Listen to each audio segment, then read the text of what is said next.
Question number 3 है, give at least 2 methods for the preparation of phenol. तो students एक आप इसके अंदर मेथड दे सकते हैं acid oxidation of cumin, acid oxidation of cumin, कोई से भी 2 आप दे सकते हैं इसके अंदर। उसके अलावा स्टूडेंट्स हमने डिस्कस किया था थॉरली आपके पास जो बेसिक हाइड्रोलिसिस हुआ था बेंजीन सल्फोनिक एसिड का, जिसके अंदर सोडियम हाइड्रोक्साइड के अंदर रिएक्ट किया था और आपके पास एज अ रिजल्ट फॉर्मेशन हुई थी सोडियम फेनॉक्साइड की।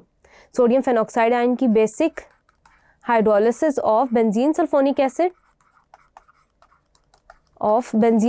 एसिड, आपके पास बेंजीन सल्फोनिक एसिड। उसके अलावा स्टूडेंट्स हमने थॉरली डिस्कस किया था डाउज मेथड को। स्टूडेंट्स डाउज मेथड के अंदर आपने बताया था कि कैसे आप क्लोरोबेंजीन को आप कन्वर्ट कर सकते हैं इन NaOH के साथ रिएक्ट करवाते हैं एट स्टूडेंट्स कंडीशंस में हमने ये डिस्कस किया था कि 625 केल्विन टेम्परेचर है एंड देन 300 एटमॉस्फेयर प्रेशर है आपके पास, और उस तरह से कैसे सोडियम फेनॉक्साइड आयन में कन्वर्ट हुआ था आपका क्लोरोबेंजीन। फेनॉक्साइड आयन में कन्वर्ट होने के बाद स्टूडेंट्स इसको हमने एसिड से रिएक्ट करवाया था क्योंकि हम एसिडिक कंडीशंस के साथ भी डील कर रहे थे।